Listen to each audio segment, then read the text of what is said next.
Okay, so let's begin. The book which we are going to cover today is by Douglas North, Understanding the Process of Economic Change.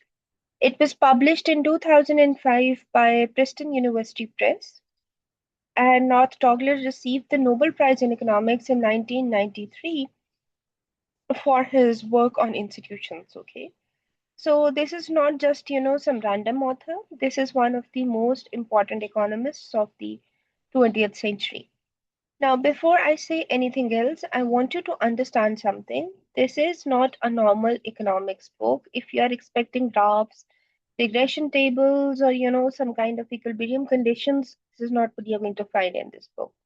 Because North is doing something which is much more ambitious here.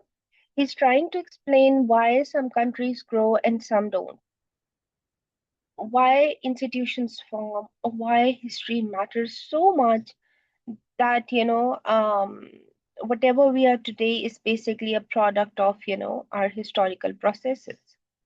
So think about this question from day one, when you're taking notes of institutional economics, that since you're coming from Pakistan, so you can ask yourself that why is Pakistan's per capita income roughly around $1,700, while if you take South Korea, which is in 1960s has a lower per capita income than Pakistan, is now standing at $35,000.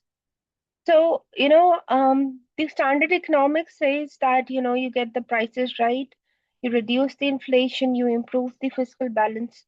But North Douglas says no, you are not looking at the same thing, but you are doing in a wrong thing, in a wrong way to perceive the problems and their solution.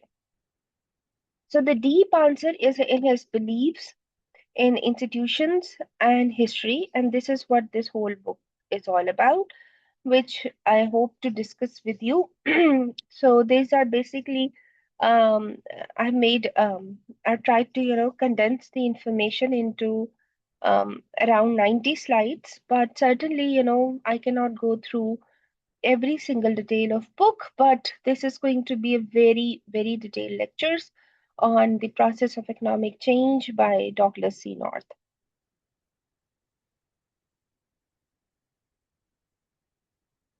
So, as I discussed before, Douglas North was born in 1920 and passed away in 2015. He spent most of his career at Washington University and was also one of, senior fellow at Howard Institute at Stanford. Along with that, he received a Nobel Prize in 1993 jointly with Robert Fogel, and both of them were economic historians. His earlier books are also very important, and I hope that I will be sharing, a lecture series on those books as well. But for now, this book is going to be our focus. The key contribution of North's entire career is very simple to state, but very deep to understand, I would say. The institutions are basically, the incentive structure of economy, not technology alone, not capital alone, not even geography, but the rules of the games that humans create are really important, which are called as institutions. So the rules that human create, and from where does this rules comes from? They comes from human beliefs. This all is, a part of institutions. What human believes, like how the human mind works and what culture they have inherited, is also, part of institutions. If I try to understand, or if I try to open this chain, I can say that your mind would lead towards your belief, okay, and your beliefs transforms into institutions, and when your institutions are made, it actually helps achieving economic performance, and that is the North's thesis. So we are going to spend the whole lecture unpacking this important chain. um I think let's move to next slide. So the very first sentence of this book preface, in which North says And understanding the process of economic change would enable us to account for the diverse performance of economies, past and present. The most important question for all of you listening to this is that why has Pakistan been unable to cross the middle income trap? Why is it so that we had shared a reasonable macroeconomic periods, but most of our macroeconomic periods were showing low economic growth rate? So Not's answer is that not what, whatever you do is not basically your imported policies, which, many of the economists claims that, whatever, IMF or your donors are telling you, you do that. But he's trying to say that, your institutions are basically, the reason behind all this. Um, he says that the IMF says, let's assume that he says that, if the IMF says that control your fiscal deficit or stabilize your exchange rate or improve your tax collection, the North will say that these are just, symptoms, not causes actually. The deep cause is in your institutional framework, and your institutional framework is a product of your history and your belief system. So you cannot change your institutions overnight because you cannot change, your shared mental models overnight. So this is the kind of thinking that we need to do in this book, and I want you to hold this central question in your head for, this entire lecture. Um, okay. So let me, just quickly help you to understand like how many parts of this book is and what's, the map of this book. The book basically has two parts. Part one is basically about the issue, and part two is called the road ahead. Part one basically has, chapter 2 to 6, and part two is basically, it's covered around chapter 7 to 13. And the overarching thesis basically is that economic change is driven by human intentionality, and humans deliberately try to shape their environment, but they do so in a sorry, just give me a second.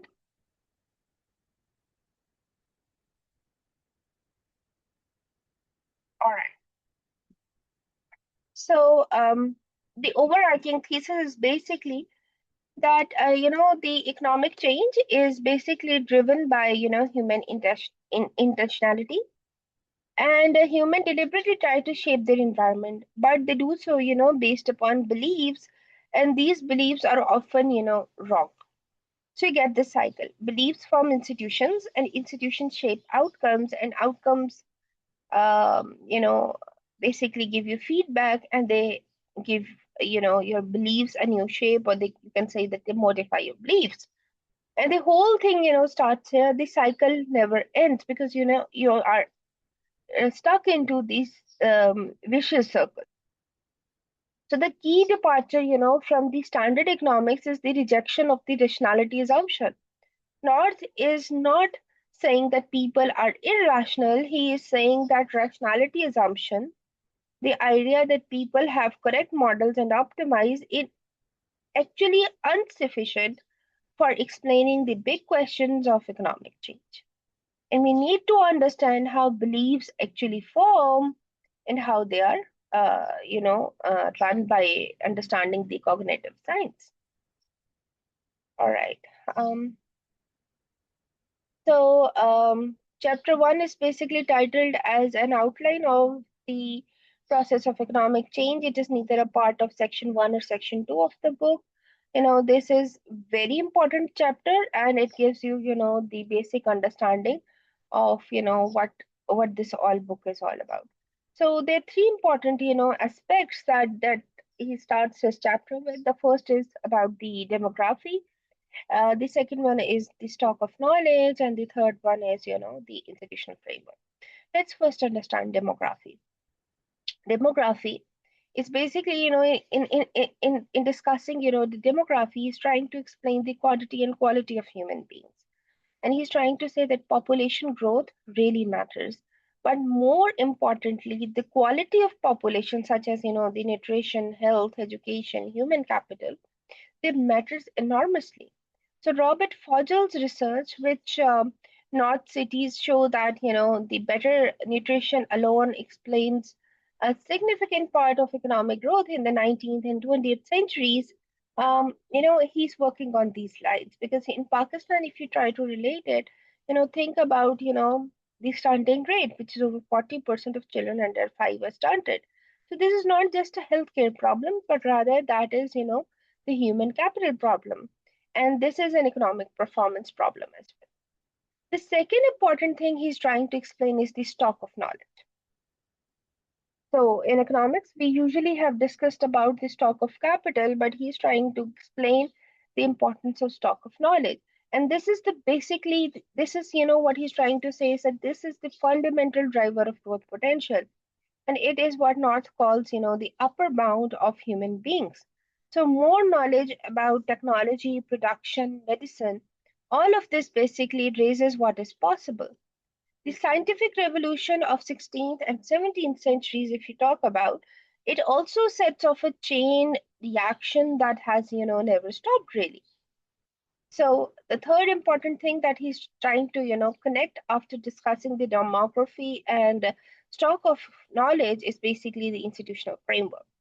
And this is the North's main focus as well of this whole book, because institutions are the incentive structure of the society. They basically determine whether the knowledge or the human capital that exists actually gets applied to productive activity, or whether they get diverted to rent seeking, corruption, and redistribution. So the key, knowledge from this is that the same knowledge base can produce very different outcomes depending on the institutional framework. So Pakistan can have, engineers, doctors, and economists, but many of them are also very talented. But you see that, the institutional framework does not always channel their abilities into some productive activity. So, some of the best minds leave the country or enter the government to capture the rents. And this is, really the problem of institutions because the same people, if they go abroad, they perform in a very positive way. But if they stay in Pakistan, they might get into rent seeking activities. So, institutions are basically the key.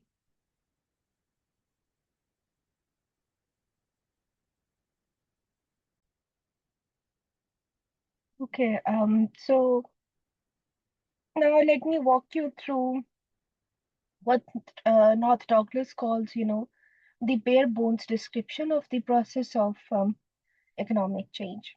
And this is basically, the whole book in 6 steps. And I think that once you understand this, everything else is, just filling in the details. So, step one is about, the beliefs from a perceived reality of, you can say, political economic system. So,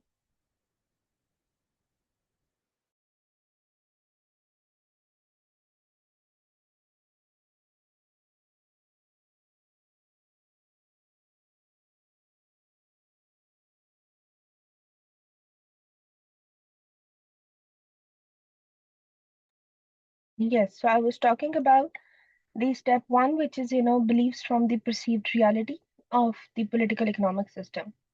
So he says, that the perceived reality and not actually the actual reality is really important because nobody knows the actual reality of how a complex economy works. So everybody has a model, a theory of how, things work.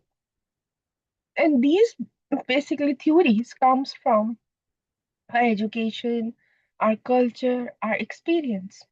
And they basically include, the normative beliefs about how things should work and not just positive beliefs about how things do work. And the step two is basically the dominant belief, and this includes especially um, the beliefs of those in a position to make policy, which means to accumulate it into a institutional matrix. So if the people in power believe that state-led development is the right model, they are going to build SOEs, import restrictions, and price controls. So if they believe in markets, they build different institutions. In step three, basically, this institutional matrix constrains, the choice set of entrepreneurs, both economic and political, who want to innovate or change things. So even if you want to reform, the existing institutions, create the lock-in. Step four basically is about, uh, showing that, the basically it's about, the competition among, organizations, which, leads to incremental alteration of this matrix. Because the competition among organizations will lead towards incremental change in the matrix because organizations are always trying, to improve their positions. So this creates, pressure for institutional change. And in step five, basically, these altered matrix produces revised perception of reality, which leads to, the new efforts to improve the position. In the step six, which is the last one, is basically the process repeats and it is a never ending process. So the key word here is intentionality. Unlike, in biological evolution, basically where, selection is blind, in human evolution, the players choose based on their perceptions of consequences. But those perceptions can be wrong. And that is why we get outcomes that, diverge from intention.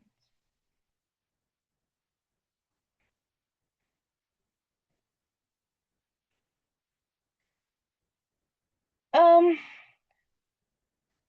in this slide, basically, we are trying to, bring uh, again two important things in front of you. And the first is that, the intentions of the players have not been societal well being ever.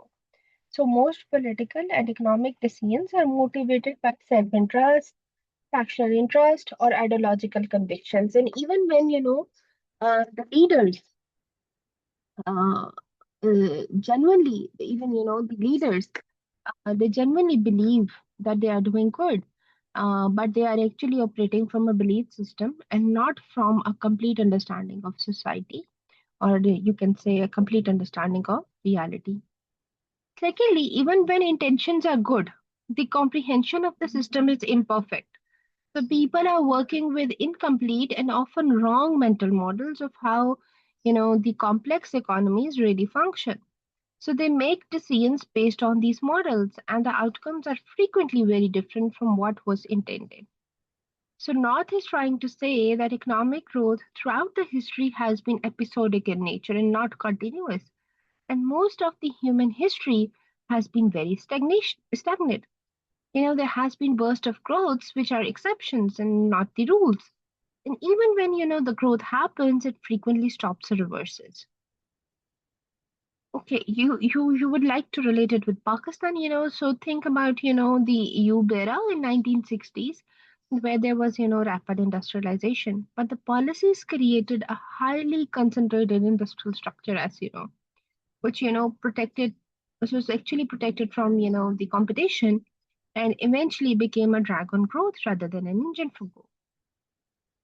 So the intentions were good, build industry, generate employment, but the outcomes were very different: oligopoly, rent seeking, and political instability. So this is, the basic pattern that North is describing, that good intentions, but if it is joined with imperfect understanding and self-interest, will lead towards outcomes that will actually diverge us from, the goals that we were expecting from those good intentions.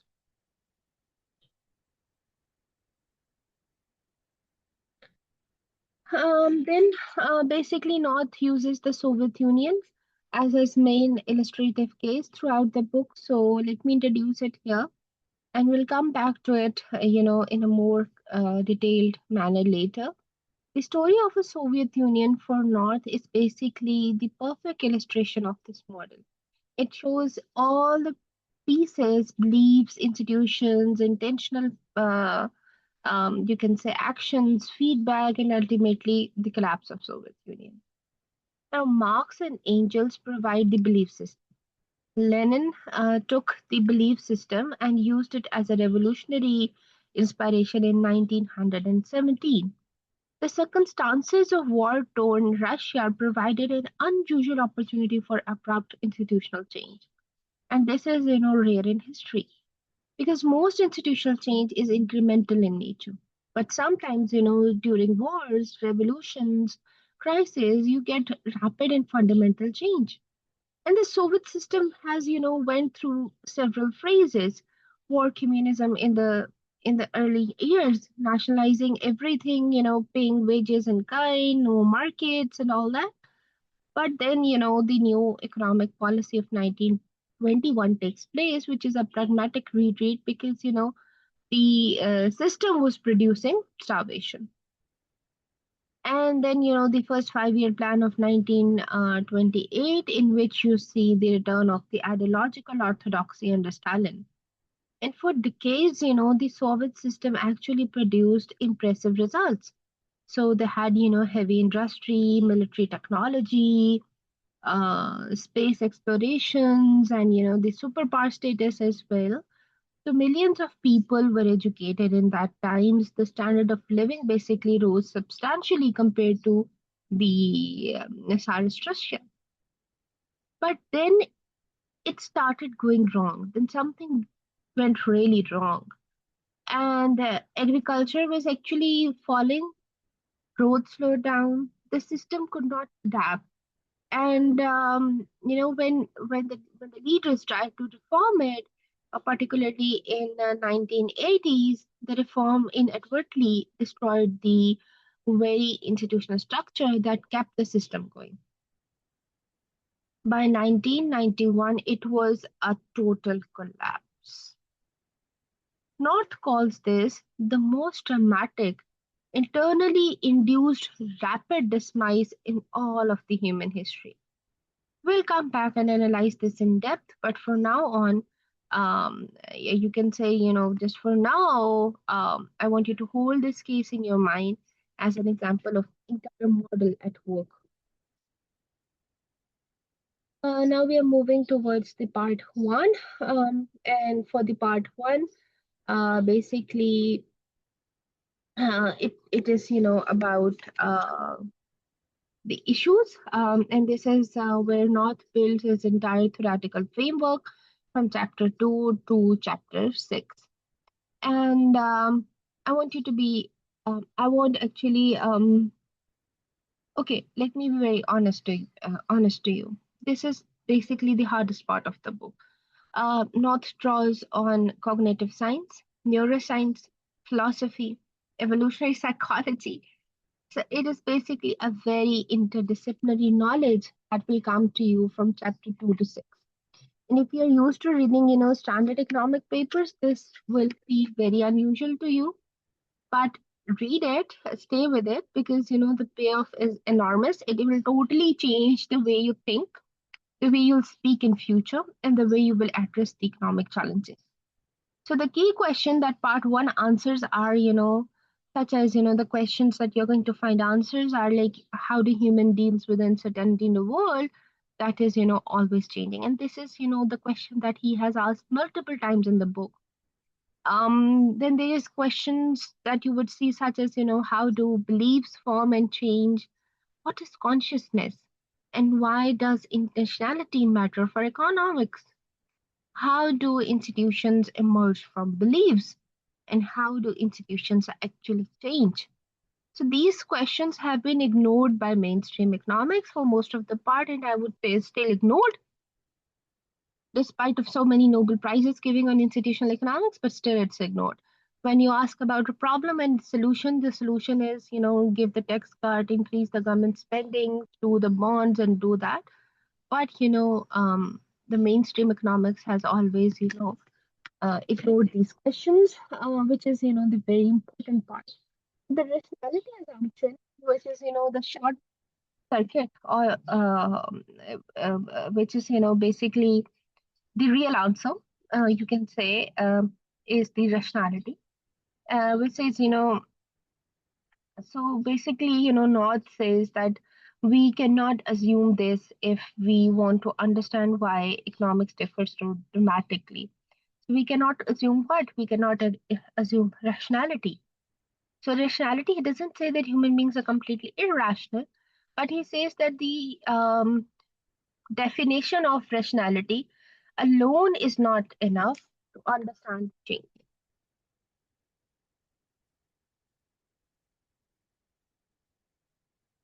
Uh, in basically chapter 2, which is titled as Uncertainty in the Non-Aromatic World, one of my favorite chapter as well. And to be honest, it is the first time that I read this word erotic world. So I was very fascinated by the wording and the thesis presented by North in this chapter. So uncertainty in a non-erotic world. These two key terms here are basically uncertainty and non-erotic. And let me first explain both. Uncertainty is basically very different from risk. It is a condition where no probability distribution of outcomes can be defined. Frank Knight made this distinction in 1921, and it is, the foundational to understand this chapter. So, risk is when you do not know the outcomes, but you know the probability distribution, like rolling a dice. Uncertainty is when you do not even know the probability distribution. You cannot calculate expected values. You cannot write down a model, and you are in genuinely unknown territory. So, North argues that uncertainty is the normal human condition, and it's not the exception. The humans strive to reduce uncertainty, basically to make their environment more predictable. And it is, what produces institutions, beliefs, norms, and organizations. Everything we build as a society is essentially a response to uncertainty. On the other hand, non-ergotic, basically, this is a technical term from mathematics and physics. So an ergodic process is one where the time average and the assembled average converge. And basically, the future looks statistically like the past. A non-ergodic world is one where the underlying structure is continuously changing. New things happen that have no historical precedent. The patterns of past do not reliably predict in the future. So why does this matter? Because most of our economic theories, such as the growth models, macroeconomic models, assume ergodicity. They assume that fundamental structure is stable and not says that this is historically wrong. We are always creating a new and a novel world. Institutions built for one era can become obsolete as the world changes. If you take the case of AI, for example, today AI is being used so drastically. Where was AI back in 2000s? So no historic precedent could have predicted the economic consequences of AI in 2000. So new uncertainty, and it will require always new institutions.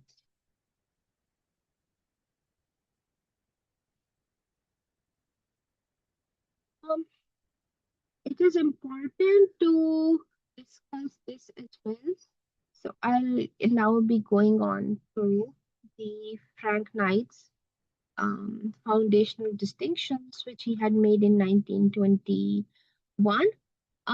Risk is basically a situation where you can affect these drugs, as I just said. So you know the game and you know the odds. An insurance company can price the risk because of data it has on the mortality rate, accident rates, and so on. So from that data, it can actually calculate expected losses and set premiums for people, right? So this is manageable, with some mathematics and some statistical knowledge. But when you talk about uncertainty, which is basically what Knights call the true uncertainty, is a situation where no such probability distribution exists. So you are facing something that is genuinely novel. How do you assign a probability to that event? It's basically um, basically requires, some knowledge, because, you can never have full knowledge, so it requires some knowledge of new technology. But again, how that new technology will destroy your industry is something that is uncertainty. So how do you assign a probability to a political revolution? Obviously, you cannot do that. So there is no historical data that is directly applicable, because the situation is generally new every time. Every time a revolution is new. So here is what you need to understand, and here is what the institutions became very important for economics, because the mainstream economic theory has mostly ignored the true uncertainty. It converts everything into risk by assuming that people have rational expectations, which means having the correct probability distribution over all possible future states. But if the world is non-ergodic, that is simply wrong, because people cannot have correct probability distributions over the events that have no historical precedent. So the practical implications is huge. If you are advising the government of Pakistan on what institutions to build, you are operating under true uncertainty. You do not know exactly what will work. Historical examples from South Korea, Taiwan will give you guidance, but they are not directly applicable, because Pakistan's political history and economic structure are very different from these nations. So you have to experiment, you have to learn, and you have to adapt. And this is what you can say good policy making under uncertainty also looks like. Then North actually talks about the 5 degrees of uncertainty, and he says, this is very useful classification of uncertainty at 5 different levels. So you can think of it as a ladder that you need to climb the first step to go to second and third and fourth and so on. Let's discuss level one. Level one is basically when when level one basically says that uncertainty that can be reduced by getting more information with the existing stock of knowledge. So you do not know the quality of product, so you inspect it. You do not know the credit worthiness of a borrower, so you check their credit history. So more information within a known framework. Level 2 basically discusses that uncertainty that can be reduced by increasing the stock of knowledge within the existing institutional framework, such as science research, medical research, agriculture research, and this is the most productive form of uncertainty reduction. So countries that invest heavily in research and development, such as Germany, South Korea, Japan, and so on, are basically reducing uncertainty at level 2. Level 3 is, when uncertainty that can only be reduced by altering the institutional framework itself. So sometimes the problem is not, information or knowledge. It is that the rules of the games would prevent productive activity. So you need to change the incentive structure. Pakistan's informal economy, which is, much of it exists outside formal institutions, became, because of the formal institutional framework, it becomes formal because of, too costly or being too risky. So level 4 now is about, the uncertainty that comes from genuinely novel situations, which requires, complete restructuring of beliefs. And let me tell you that this is the hardest, because, when the world changes in ways that you cannot even think of, and your existing mental models cannot really handle them, you need to build new categories. You need to have new frameworks. And this is what, the industrial revolution also requires. And this is what, where the digital economy requires. This is where, AI comes in. Level 5 is about the residual uncertainty, the kind that no rational explanations can really handle. And this is, where witchcraft, religion, superstitions, and idolatry come in. So North is not being disrespectful to religion here. He's making a cognitive science point that human always develop some explanations for what they cannot understand rationally, and it is universal feature of human cognition. Now let's discuss more about the non-erotic world. I love this word, non-erotic, because it is so deep and so enriched. And I really loved, the selection of the word of non-erotic. So let me, push deeper into the non-erotic concept, because it's really important to understand it. Let's start with the Robert Solow, which is one of the most famous growth economists, Solo growth model.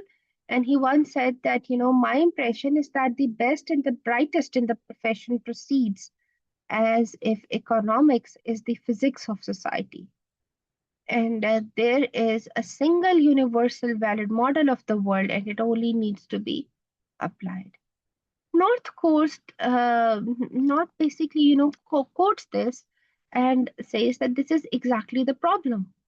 Economics has been trying to find its own version of Newton's law, universal equations that apply everywhere and always, but the social world is not like the physical world. So there are no fundamental power laws in social sciences comparable to the law of gravity. So why not? Because the human world is constantly being transformed by, the human actions. So when we invent the automobiles, we create a new world that did not exist before. And when we create the internet, we create new economic possibilities and new problems that have no historical precedent. So the actions we take today basically creates the novel environment of tomorrow. How can I forget, the Shampata, which, talks about the creative destruction. The very favorite thing of economists who always discusses this, the creative destruction, which I believe is very relevant here because, innovation does not always improve the old product. It destroys, the entire industries and create new ones. So nobody can have, predicted from the economics of horse drawing carriage that what the automobiles would do to American cities or land use patterns or family structures or the political geography. So the implications for economics is very profound in nature, that any model built purely from historical data is of limited value for predicting the future, because the future will contain genuinely novel elements. So for Pakistan, this means that development strategies copied directly from 1960s South Korea, 1980s China may not work because the global context has changed fundamentally. And you need strategies that are adapted to your specific situation in today's world and not the blueprints from the past.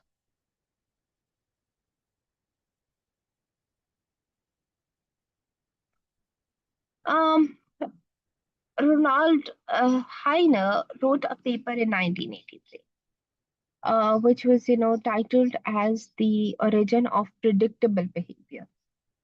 And North says that this is the foundational for understanding the institutions because the Heiner's key concept is the CD gap, the gap between agents' competence and the difficulty of the decision problem they face. So C is for the competence and D is for the difficulty of the decision problem they face. So here is a very simple version. Like, suppose you are a PhD student and you're basically asked to design Pakistan's fiscal policy.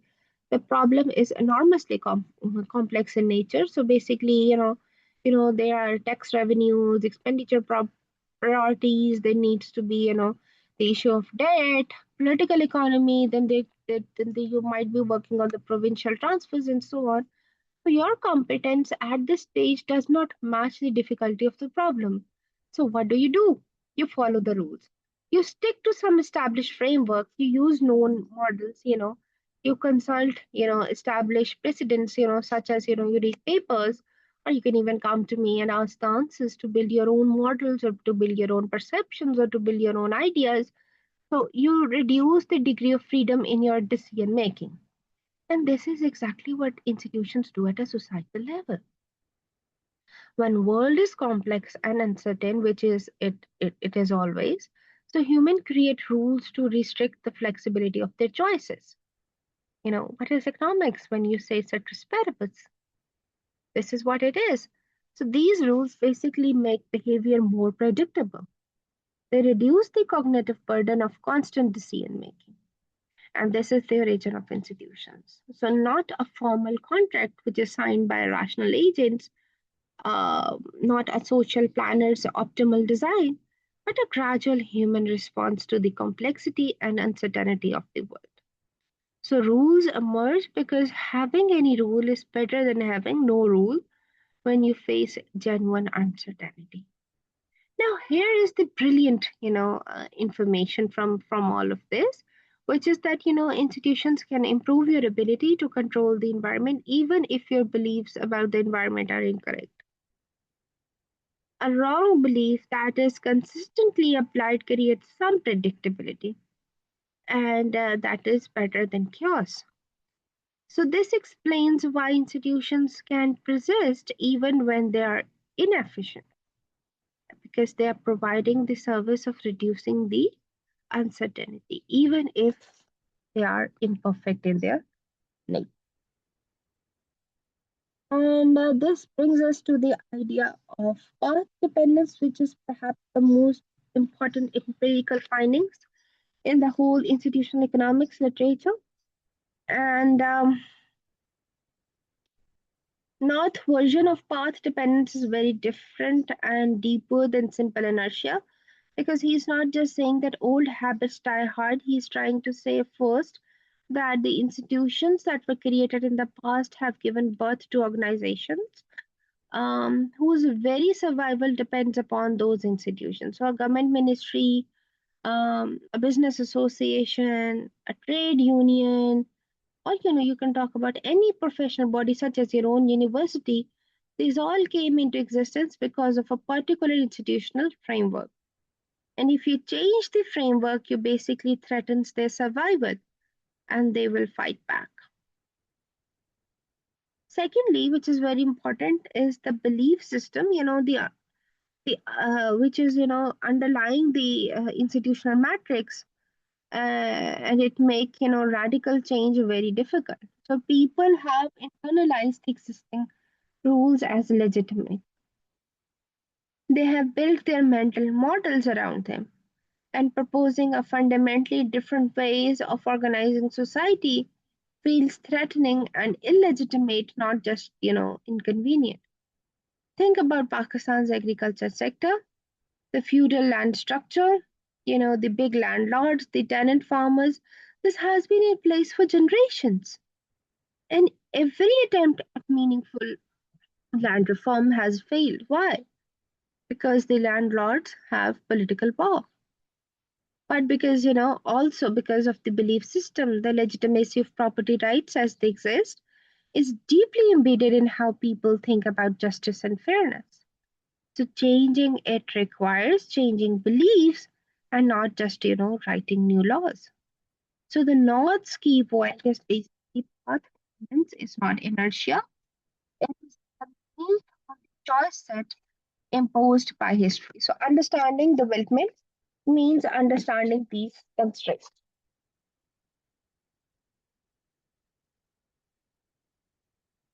Chapter 3 is where North takes a big step into cognitive science, and he is asking that how do human minds actually form beliefs? Because if institutions comes from belief, we need to understand where beliefs comes from. And this chapter is unusual for an economics book because North draws on high early cognitive science work on basically the connection. Uh, it's basically uh, it's basically the neural network theory on evolutionary psychology and on cultural anthropology. So the message is basically to understand economics, you need to understand how the mind works. And the core point of this chapter is simple, that we do not, um, just give me a second.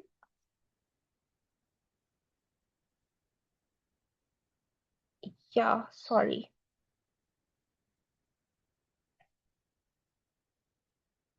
So, let's talk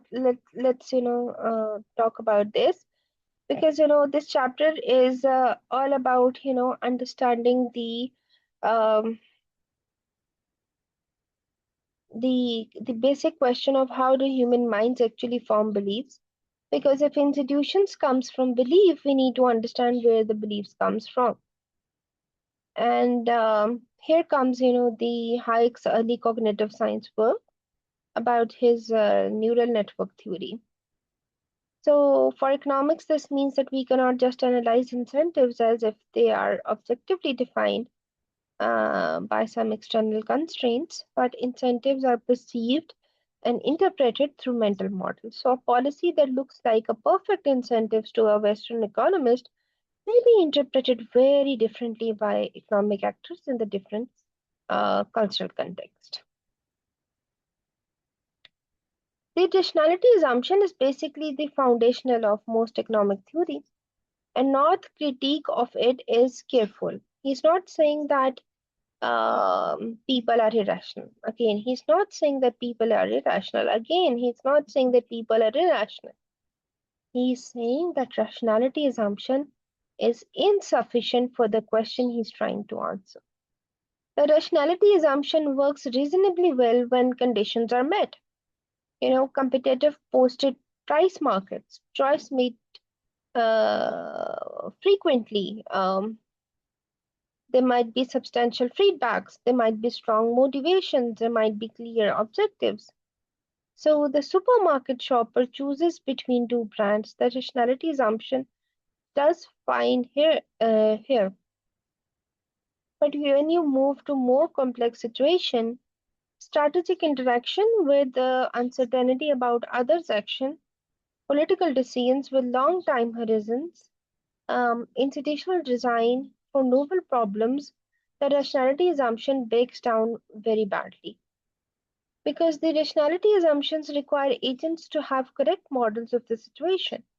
In simple, repeated markets, learning helps you to get there. But in complex, novel, one shot situation, you simply cannot have a corrected model. And the world is too complex and too novel. So there is a deeper point here from the cognitive science. The brain does not work like a calculator that optimizes over a defined choice set. The brain is basically the pattern recognition organ that has evolved over millions of years to handle the environment of hunter gathered societies.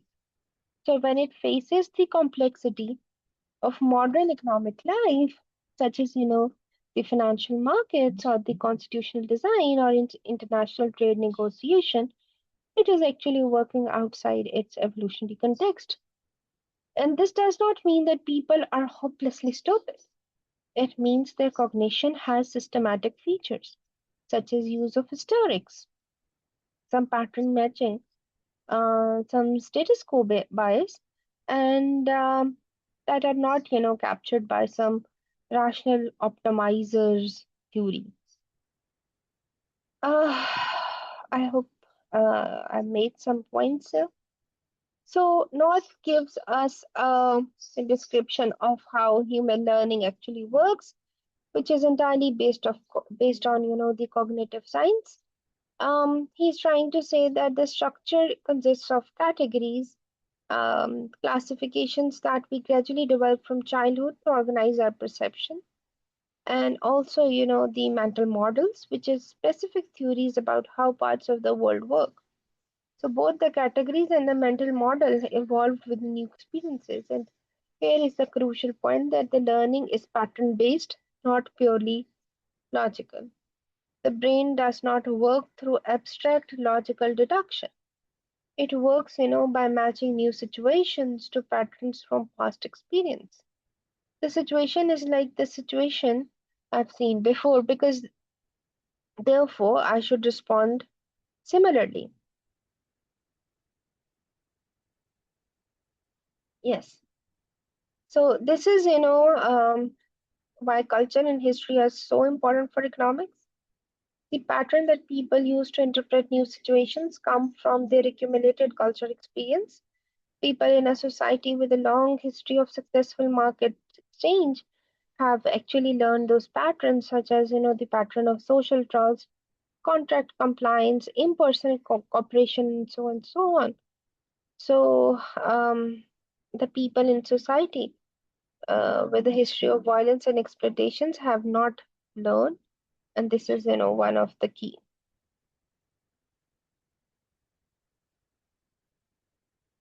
So there are two models of how the mind works according to North. The first one is basically the classical AI model, and it's symbolic in nature. The second is basically about the connectionist, which is neural network. I have already discussed a little bit about it in past debate as well. So North discusses, two competing models of how the mind processes information. The classical AI model, which underlines, the rational assumptions, rationality assumption, which thinks of, the mind as it works like a computer. So knowledge is stored in explicit symbolic form in the mind. The mind then manipulates the symbols across, some logical rules, and drive conclusions, and then makes choices. So the model implies that if you have the right information and right rules, you will actually arrive at the right or the correct answers. The connectionist model basically says that which has become more influential in cognitive science. It basically thinks of the mind very differently, and it says that knowledge is not stored as explicit symbols, and it is distributed across patterns of exposed to different examples. So it generalizes from examples to handle new cases. The connectionist model has important implications as well. First is that it is much better at handling uncertainty because it generalizes from patterns. It can deal with situations that are not exactly like anything it has seen before. Second, and importantly, it explains, why patterns from the past, such as, culture, tradition, experience, are so powerful in shaping the present behavior. And the whole neural network has been, shaped by the past experience. So you cannot, just replace it by writing the new formal rules. Uh, Third, it explains why it is hard to reason from the first principle in genuinely novel situations. Your neural patterns do not fix it actually, and they do not fit as well. So you fall back on approximations, and this is why institution change is so hard because you are not just changing the rules, but you are asking millions of people to rewrite or to rewire their neural networks to actually, leave the patterns that have been built over their lifetimes and generations. It will take some time. It will eventually take some time. Um, Frederick Hayek is not just, one of the analogical figure you may associate with free market. He was also a genuinely cognitive scientist. So long before that field existed as such, in his 1952 book, The Sensory Order, he laid out a theory of how the mind constructs its model of reality, basically from sensory experiences. The quote from the book is central to the North argument. The apparatus by means of which we learn about the external world is itself where, the product of a kind of experience exists. So it is shaped by the conditions prevailing in the environment in which we live. And it represents a kind of generic reproduction of the relations between the elements of this environment, which we have experienced in the past. And we interpret any new event in the environment in the light of that experience. So, what Hayek is trying to say is decades before cognitive science proved it, is that perception is not passive receptions of some objective reality. So, perception is interpretation. The mind actively classifies and orders sensory data based upon its past experiences, and different experiences produce different classifications. The implications for economics is that two people observing the same market, one with a background in the high trust society and one from low trust society, will interpret the market differently. So they will have different mental models of what the other players are likely to do, and these different interpretations will lead to different behaviors. And the aggregate of these behaviors, these different patterns, would actually produce different economic outcomes. So this is why the North is saying that understanding economic change requires understanding of how beliefs would form and how they would differ across cultures. And you cannot have a universal theories that ignores this.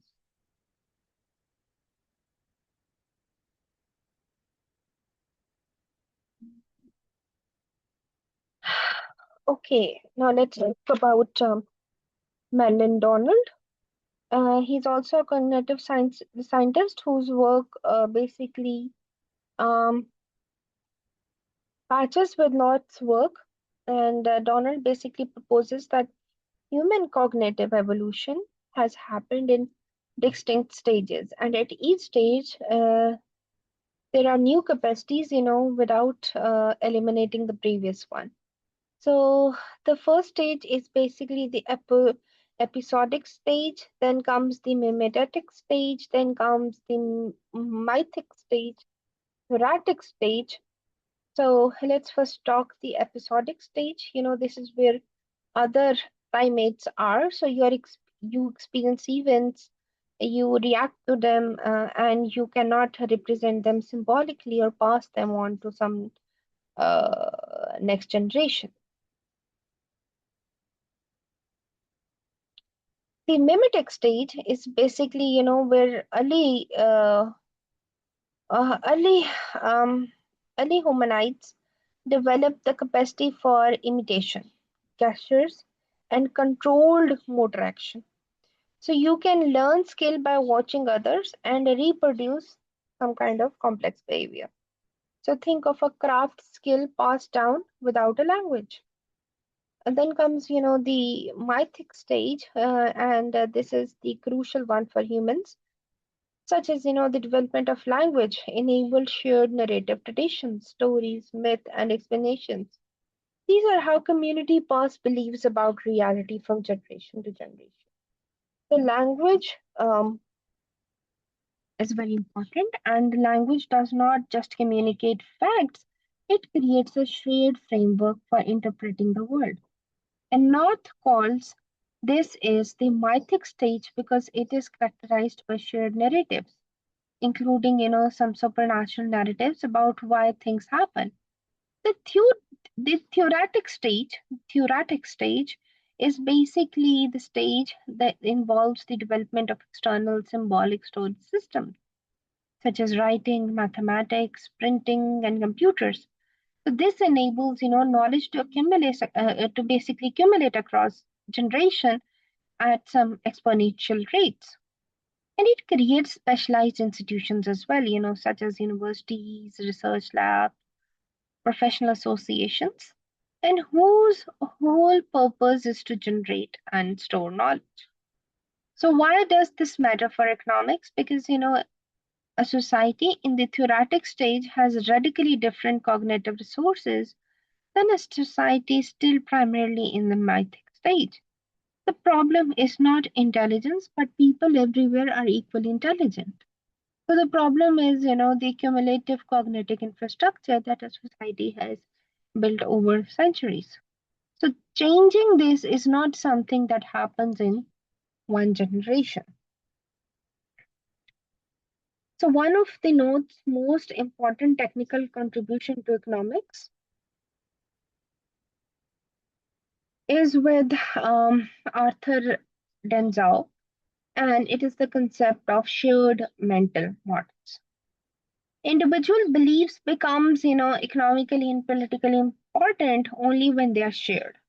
And when many people in a society hold similar mental models about how things work and what the rules are, and how things are working on a collective basis.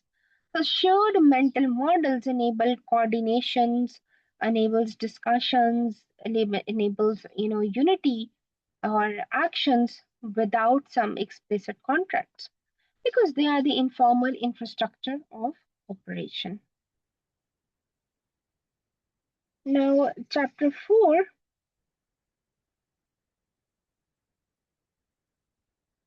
yeah.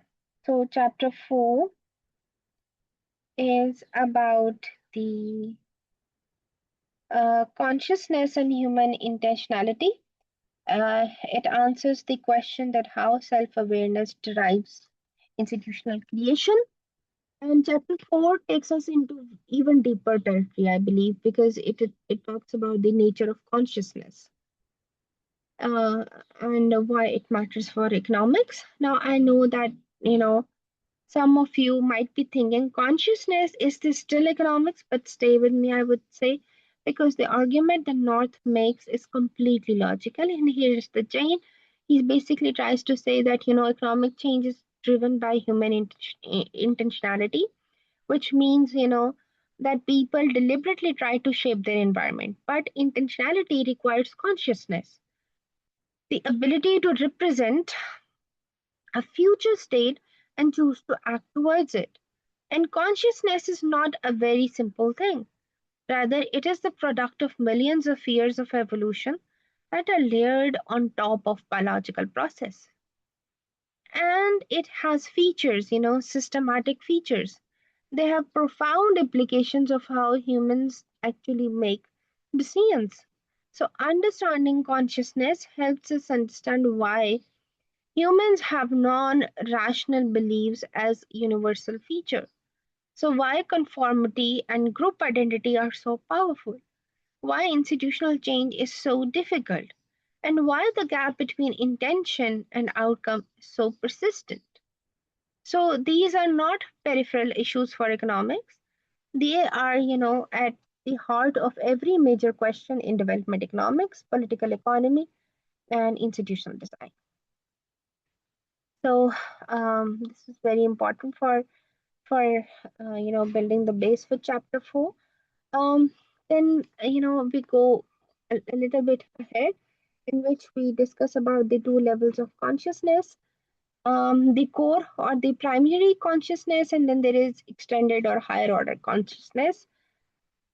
The first, which is the core or the primary consciousness, is basically talks about the basic mental awareness of things and the present. It is the immediate experience of being in this world, such as, perceiving, sensing, or reacting emotionally. And this is not unique human. Many animals have it. It is even bound. It handles the here and now. It does not model the future or the past. It does not reflect on itself. The extended or higher order consciousness is what makes human unique, because it is the ability of of a thinking subject to be aware of their own thinking, to recognize their own actions, to model themselves, and to think about the past and image and to imagine the future. And this is the foundation for all human intentionality. So when you are planning what you want to do 5 years from now, you are using extended consciousness. When you are designing an institution to solve a problem, you are using extended consciousness. So, extended consciousness has two crucial features that North has highlighted. First is, the emotions and consciousness are inseparable. And the Masseu's research shows that people with damage to their emotional centers of the brain cannot make good decisions, even if their logical capacities are intact. So, this means that, economic models that treat decision making as purely cognitive without emotions are missing something really fundamental. Second, extended consciousness is the source of both human creativity and human destructiveness. So the same capacity that enables us to build, the universities or write constitutions or, to develop some vaccines also enable us to construct or to elaborate ideologies that are, used to justify genocides, religious, you can say, um, fantasy and political violence. So both come from the same cognitive capacity, and this is, what North calls the double-edged sword. This is important double-edged sword. The double-edged sword of consciousness is basically one of the most important part of this book as well. On the one edge, you take human consciousness, which is the source of art, science, democratic institutions, medical progress, economic operations, and all that. Everything magnificent about human civilization come from the capacity for extending, self-aware thought. On the other edge, we have human consciousness, which is a source of organized violence, ethnical hatred, some regional problems, genocidal ideologies, and political terror. So the Holocaust was planned by educated, intelligent people. The Pakistani military operations that killed hundreds and thousands of people were carried by human beings who believed that they are doing something justified. The Islamic um fanaticism that produce, uh, I would not rather say it. Rather, I would not comment on religion for now, because the values and the things that related to religion is something that you can read in that book, but I would believe to hold it for now. So both edges come from the same cognitive capacity. In very simple words, if you want to understand it, you can say on one edge you have the good part of the human nature, and on the other hand you have the bad part of the human nature. So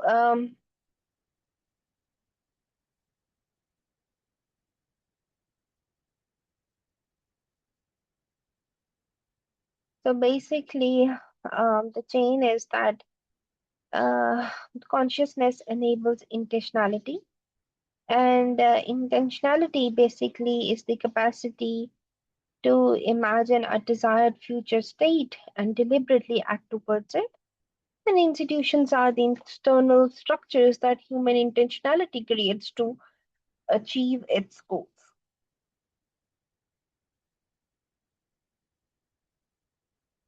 So, institutions are not accidents, rather, they are not purely the product of natural selection, survival of whatever happens to work.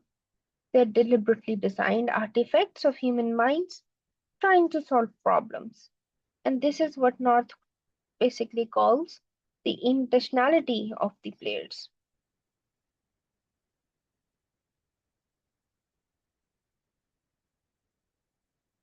Nature versus nurture in economic behavior.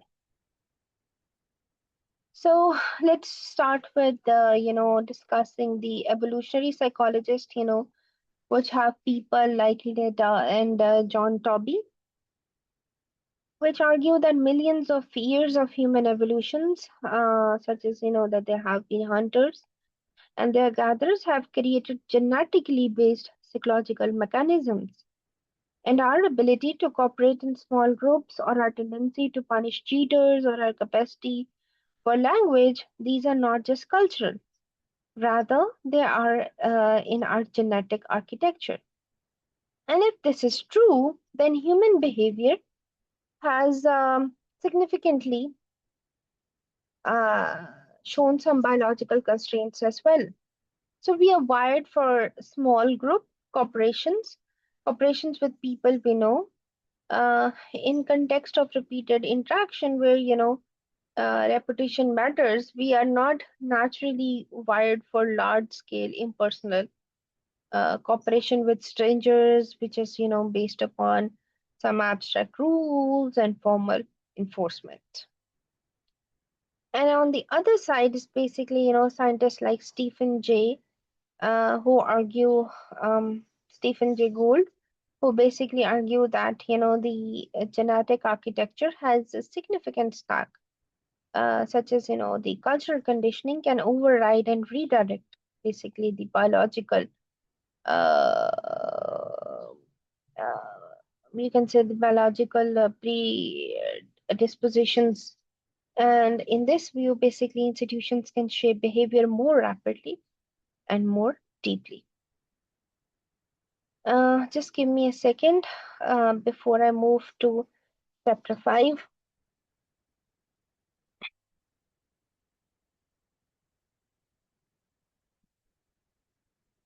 Okay, so chapter 5 is basically the scaffolds of human erect.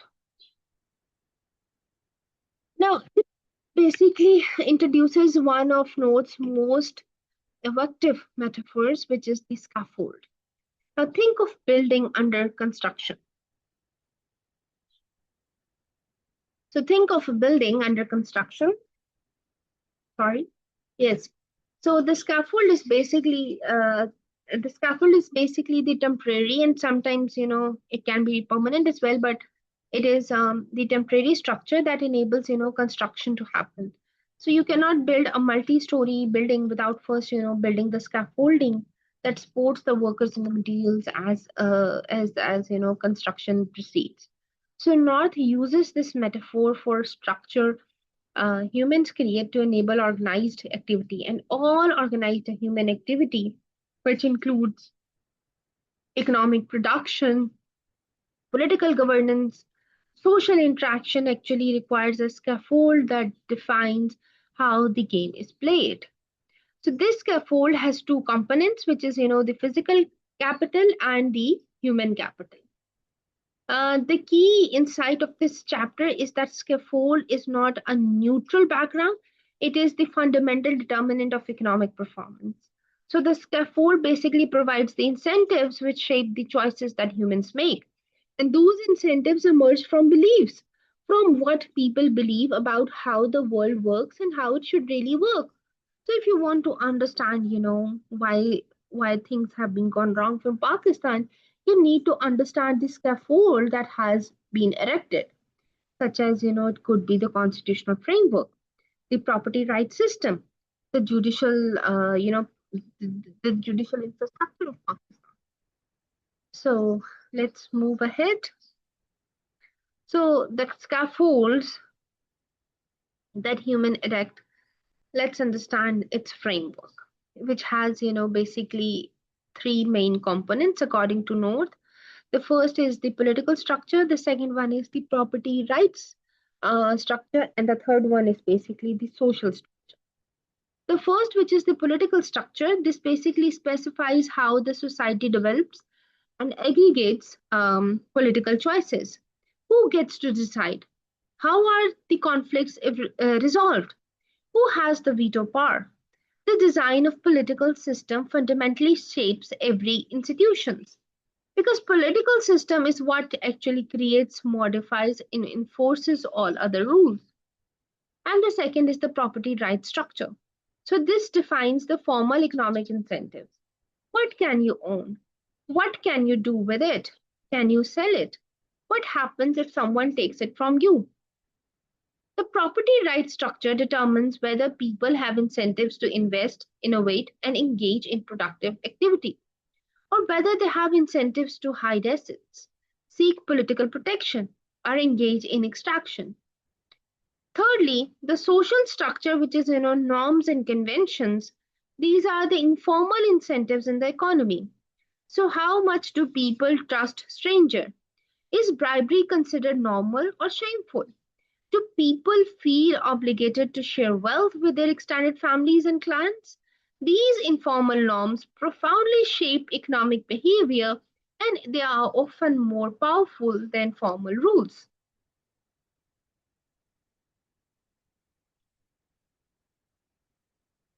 The most fundamental relationship in North's framework is between the beliefs and the institutions because they are not separate. They are basically the two sides of the same coin. So, belief systems are the internal representation of the human mind. They are the mental models in the people's head. How do I think the economy works? Why is it fair? What are other people's likely to do? What is my obligation to my community? All of this is basically, the belief systems. And institutions are basically the external manifestation of those beliefs. When people who believe in private property and rules of law gain control of their political system, they create property rights and obviously courts as well. So, when people who believe in community solidarity and redistribution gain control, they create collective ownership and redistribution mechanism. Now, here is a critical asymmetry. Formal institutions can be changed by fate. A new government can write new laws overnight. A revolution can tear up a constitution. But informal institutions such as the norms, conventions, code of conduct evolve very slowly and they cannot be changed by a decree. They're embedded in the cognitive patterns of millions of people. They change gradually as people experiences, accumulate and their mental models update. But it takes time.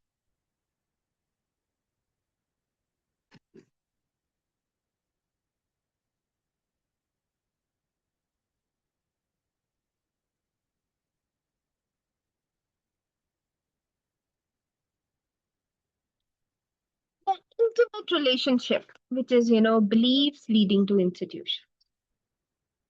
The next key concept here is what Marx calls the artifactual structure.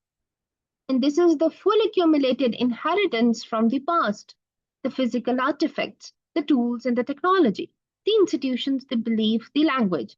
And it is the complete package of what one generation hands to the next. Now, path dependence connects to this. The artifactual structure inherited from the past places real constraints on what changes are possible in the present. It is not just the people are stubborn, it is that institutional matrix has created organizations, which has created, the cognitive patterns, which has created material infrastructure, and all of which depends on the existing way of doing things. So changing the path actually requires changing all of them simultaneously, which is very, very, very difficult.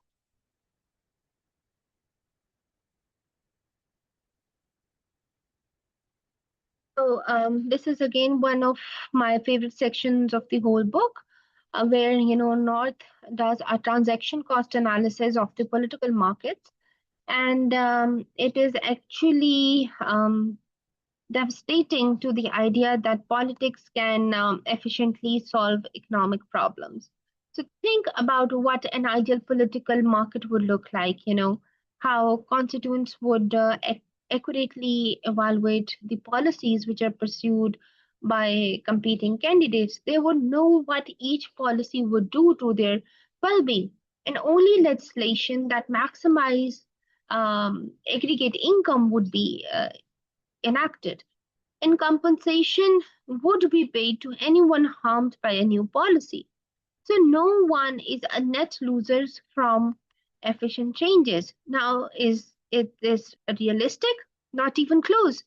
For a constituent to evaluate a policy very accurately, they would need a correct model of how economy works. Most people, including most economists, do not have such a model. For a legislator to represent constituents accurately, they would need to know how thousands of different bills would affect thousands of different groups. Impossible for, uh, you know, um, so that's impossible, for compensations to be paid to all losers. You would need to actually identify who they are, and you need to have some negotiable payments as well. So the transaction costs are very prohibitive. So what actually happens is that high information cost And negligible individual returns to acquiring information means that the voters are rationally ignored. So concentrated interest that gains a lot of specific policies, organize and lobby, and diffused interest that lose a little each when they are unorganized. So politicians respond to organized money. The result is legislation that serves special interest at the expense of some general public. Medicine, yeah. So we need to discuss medicine as well here. So medicine saw this 200 years ago because medicine talk that polities get captured by fractions. It is not universal. So it's not a problem specific, to Pakistan, but in Pakistan the problem is more acute because of the formal mechanism that constrained, the capture in more developed democracies. Free press, independent judiciary, civil society, basically they are inherently weaker.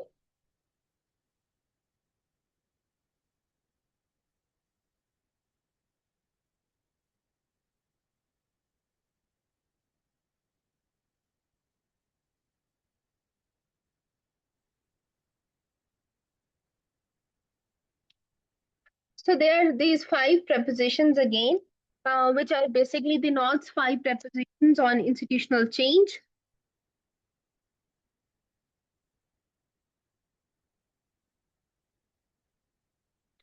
All right. The preposition one is basically about the continuous interaction between institutions and organizations, particularly in the context of scarcity. And competition is basically the key to institutional change. Preposition two is about the competition which forces organizations to basically invest in skills and knowledge to survive. Preposition three basically talks about the institutional framework which provides the incentives that would determine which skills and knowledge are most valued.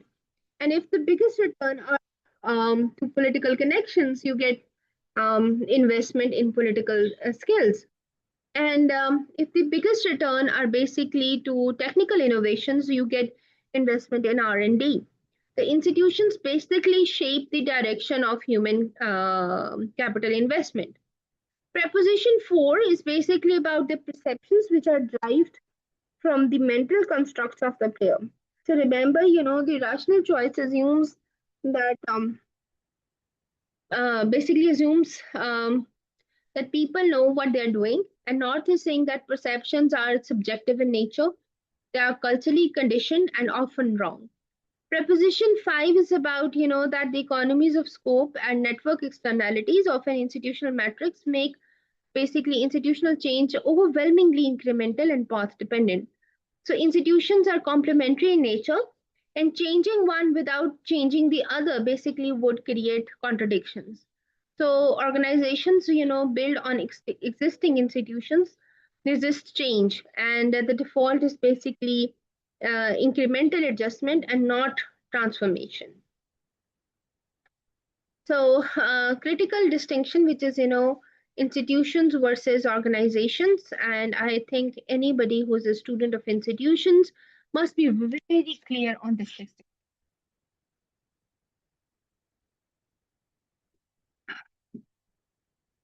So you talk about institutions, which are the rules of the game, and organizations, which is basically the players.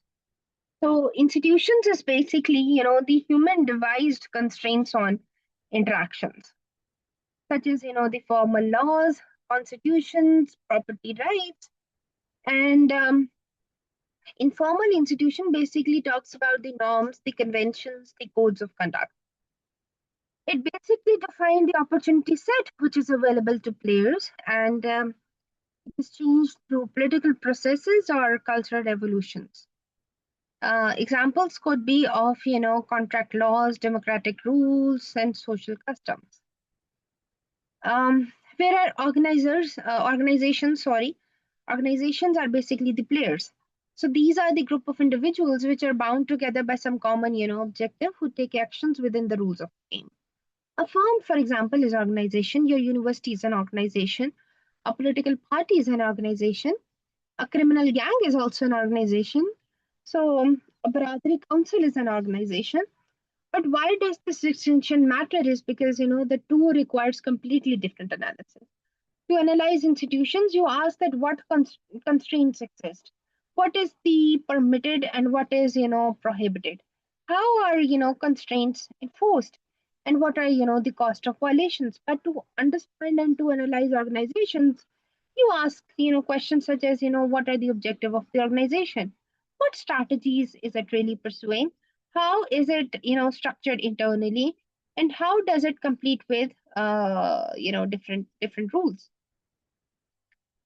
And speaking much critically, organizations come into existence because of institutional opportunity.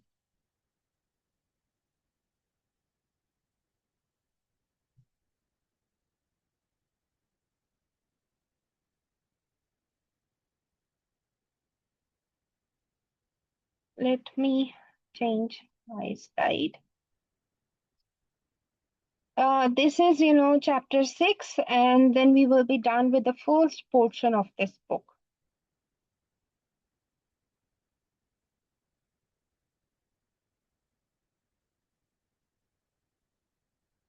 So, chapter 6 is basically the synthesis chapter, and North steps back and says that, okay, what we have established so far, what do we know, and what do we need to do now to read this book. So he starts, by first talking about that one, it is frictionless.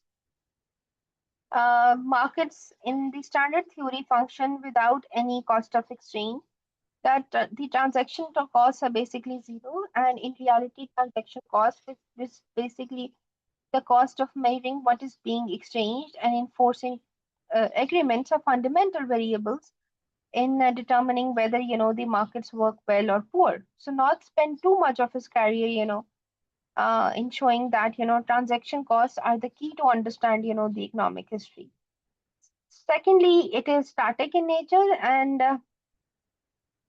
there is no genuine theory of change in neoclassical economics, which means that the comparative static or the comparative equilibria is not the same as explaining how you get from one to another. So the process of change through time is what economic history is actually all about. And thirdly, that it is not account for human intentionality.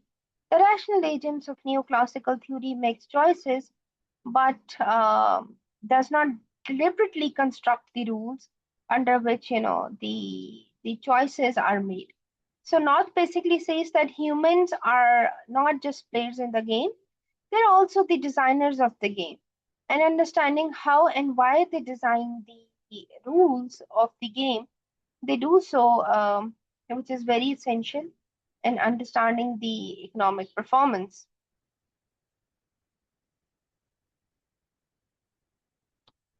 Let me elaborate a bit more of these three deficiencies: the frictionless, the static, and the no intentionality. Frictionless is basically the zero transaction cost assumption, which means that property rights can be perfectly specified and enforced at no cost. Static is basically, when growth models like Solo give you a theory of the long run steady state and the transition towards it. But then nothing about, why the parameters of the model differ across countries, or why does, Pakistan have lower total factor productivity than South Korea? And yes, the answer is institutions, and institutions are not the standard growth model. And no intentionality is basically that the rational agent responds to given prices and constraints, but in reality, economic and political actors are also designing the prices and constraints, which means that they are lobbying for regulations, writing laws, and creating new property rights. The economy is not a given environment. It is an environment that is being continuously constructed and reconstructed by the players. And this means, that it is also, the most important economic activity of all.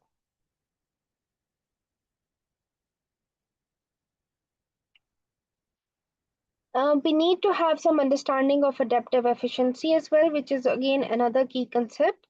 Adaptive efficiency is perhaps, very important in understanding institutions because adaptive efficiency is basically not allocative efficiency. Allocative efficiency is about getting resource allocation right at a given moment in time. Uh, but adaptive efficiency is about something really different. It is about the ability of an economy to respond effectively to change over time. So, in a world that is non-erotic world where novel situations keep arising, the most important question is not that are we optimally right now, that are we optimal right now, but the most important question is that when the environment changes in some unexpected ways, can we really adapt to it? Okay. Uh, So Hayek's original point was that no central planner can ever aggregate the dispersed knowledge of millions of individuals efficiently. The knowledge of what people want, what resources are available, and what technologies are feasible. This is the distributed across millions of people. So only a price system which is responding to millions of decentralized decisions can actually integrate this knowledge very effectively. So this was basically the Hayek's argument against socialist planning, and somehow it was correct as well because the Soviet Union proved it. But North goes a little further. He says, that even a price system alone cannot fully integrate dispersed knowledge. And why? Because modern specialization creates knowledge that is so technical and so specific that consumers cannot evaluate the quality of what they are buying without elaborating the institutional support. So you cannot evaluate the safety of the drug your doctor prescribes. You cannot assess whether your accountant has prepared your taxes correctly. You cannot determine whether the construction material in your building are up to the code. So these symmetric information problems require institutions to solve them. Drug regulatory agencies, the auditing standards, the building codes, the professional licensing, all of these are institutional responses to the knowledge integrating problems that prices cannot alone solve. So now we are moving into part two of this book. And here I would take a leave before I move to part two, which is the road ahead, historical applications. I shall be posting the second part on chapter 7 to 13 in my other videos after this lecture.